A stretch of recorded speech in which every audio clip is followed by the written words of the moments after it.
Salam sejahtera, terima kasih karena bersama dengan saya di Nazilin Unity Channel.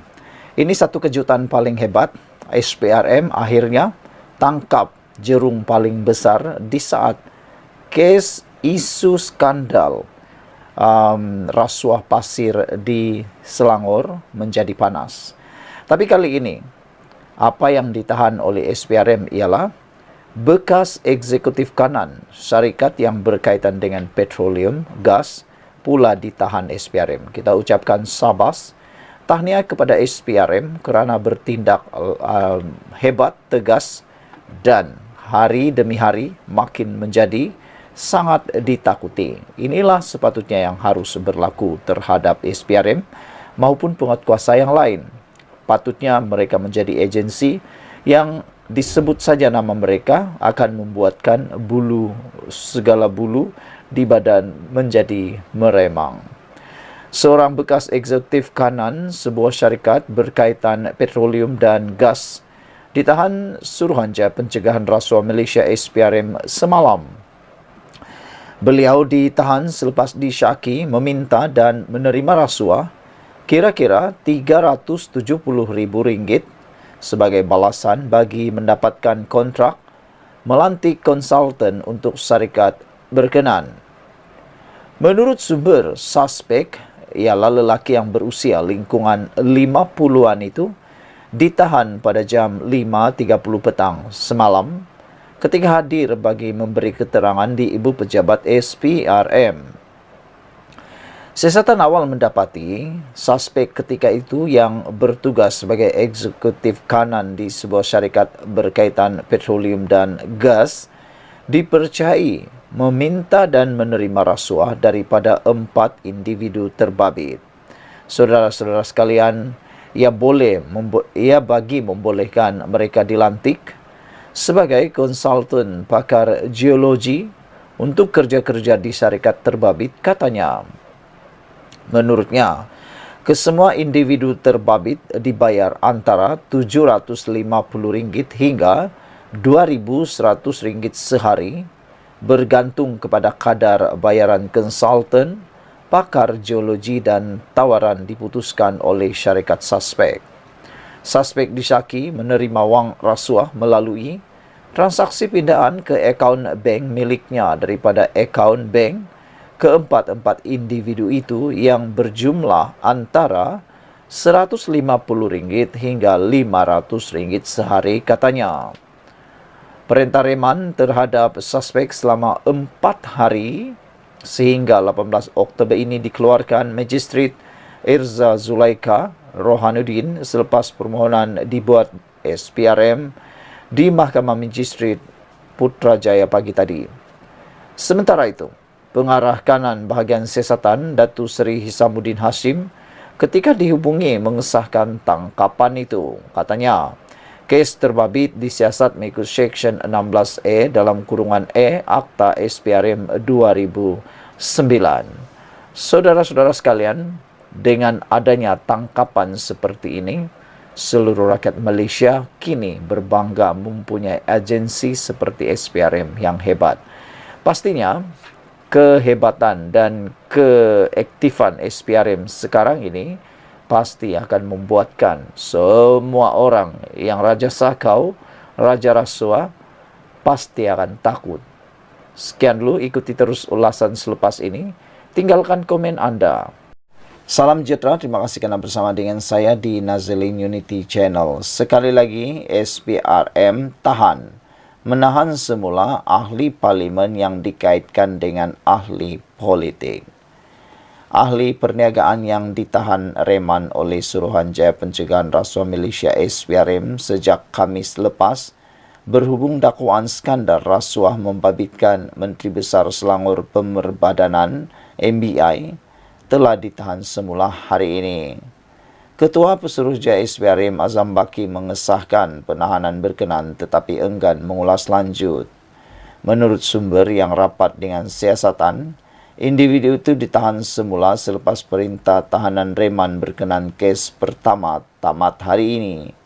Pegawai penyiasat memutuskan untuk menahan semula ahli perniagaan itu kerana Menerima maklumat dia mungkin terlibat dalam satu lagi kes rasuah.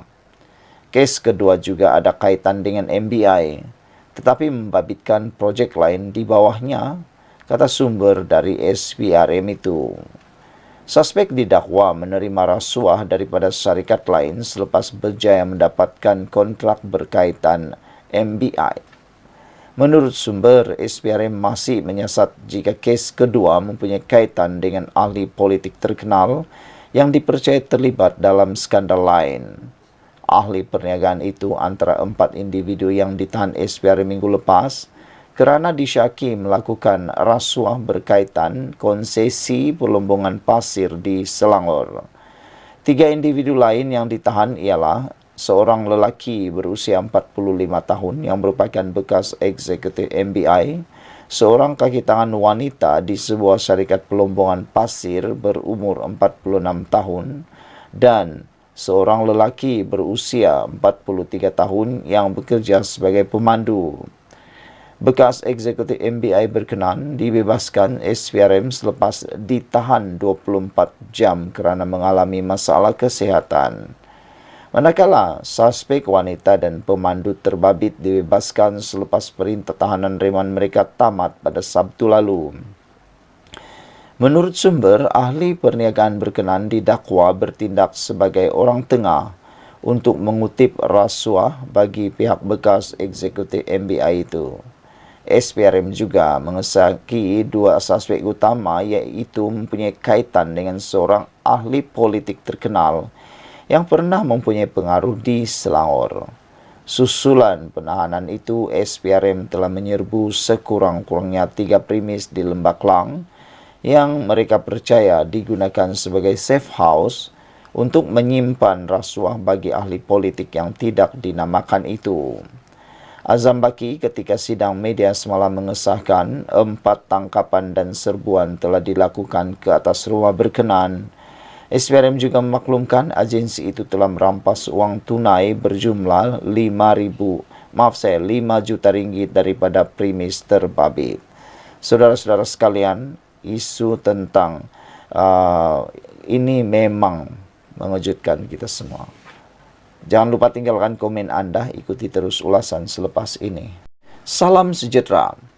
Baru-baru ini timbul perdebatan antara Wan Faisal dan juga Rafizi. Rafizi menjemput Wan Faisal berdebat dalam podcast. Tetapi Wan Faisal dengan sombong dan angkuh menyatakan dia mahu buat debat di televisyen. Tapi ramai netizen yang menyekolahkan kembali Wan Faisal, kata mereka belum layak untuk buat live. Manakala Rafizi pula membalas semula pernyataan tersebut. Kalau dah kemeruk sangat nak masuk TV, Rafizi ajar bahasakan Wan Faisal. Menteri Ekonomi Rafizi Ramli tampil membidas ahli Parlimen Machang Wan Ahmad Faisal Wan Ahmad Kamal yang dianggap kemeruk sangat nak masuk TV. Sindiran timbalan Presiden PKR itu selepas Wan Faisal menolak pelawaan untuk berdebat menerusi audio siar, sebaliknya mahu debat secara langsung di TV arus perdana. Rafizi berkata debat menerusi TV adalah mahal kerana perlu membayar masa siaran airtime jika di saluran swasta. Manakala jika menerusi RTM, rakyat pula perlu membayarnya. Sebab itu, kalau nak debat sangat, debatlah di podcast. Tak guna airtime TV. Percuma jimat belanja. Kalau saya layan Wan Ahmad Faisal nak masuk TV, secara prinsipnya saya kena layan semua ahli parlimen yang cabar debat, kata Rafizi lagi.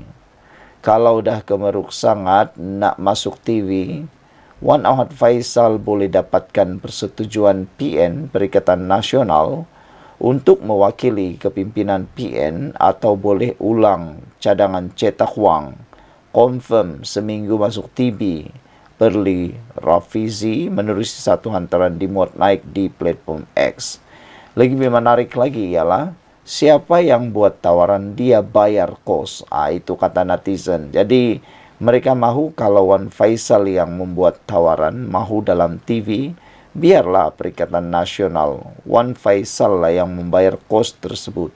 Jangan pula terhege-hege nak paksa kerajaan membayar permintaan beliau. Kemarin, Wan Faisal mahu berdebat secara langsung dengan Rafizi di TV seperti ahli Parlimen Bacok, Muhammad Zahir C. Sulaiman menerusi Astro Awani pada 9 Ogos tahun lalu. Malah Wakil Rakyat PN dari Bersatu itu berkata, dia tiada masalah jika berdebat 2 lawan 1 serentak dengan Menteri Komunikasi Fahmi Fadzil. Mengulas lanjut, Rafizi berkata debat dengan Zahir diadakan selepas pimpinan tertinggi blok pembangkang tersebut, antaranya Sanusi, Maknur, dan pengerusi PN Selangor Datuk Seri Muhammad Azmin Ali menolak jemputan. Perikatan Nasional wakilkan kepada YB Zahir, sebab itu debat akhirnya dengan beliau sebagai mewakili PN, hujahnya. Pada 9 Ogos lalu, Rafizi mempelawa Wan Faisal yang juga Ketua Angkatan Bersatu Anak Muda Armada bersatu untuk berdebat mengenai bagaimana merancangkan ekonomi dengan mencetak wang.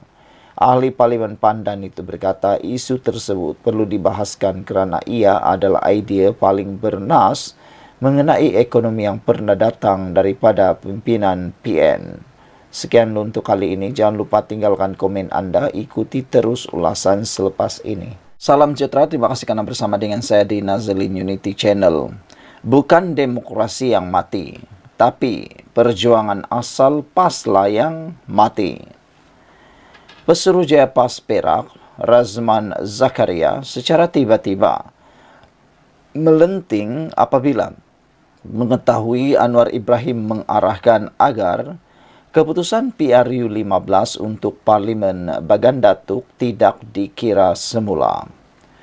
Sebelum itu, Setiausaha Politik Kanan Anwar, Samsul Iskandar Mad-Atkin, mendedahkan perkara itu dalam satu wawancara. Untuk rekod, dalam PRU 15 Parlimen Bagan Datuk, Samsul tewas kepada Datuk Seri Zahid Hamidi dengan hanya majoriti 348 undi. Datuk Seri Zahid memperoleh 16,578 undi berbanding Samsul yang mendapat 16,230 undi dan Perikatan Nasional yang diwakili Dr. Faiz Naaman sekadar memperoleh 8,822 undi. Malah, Razman menuduh arahan Anwar itu sebagai bukti telah wujud konspirasi antara Barisan Nasional dan Pakatan Harapan untuk membentuk kerajaan campuran. Sangat mengejutkan apabila Razman turut menganggap kerajaan perpaduan yang ditubuhkan hari ini bukan atas titah yang di-Pertuan Agong sebagaimana yang didakwa.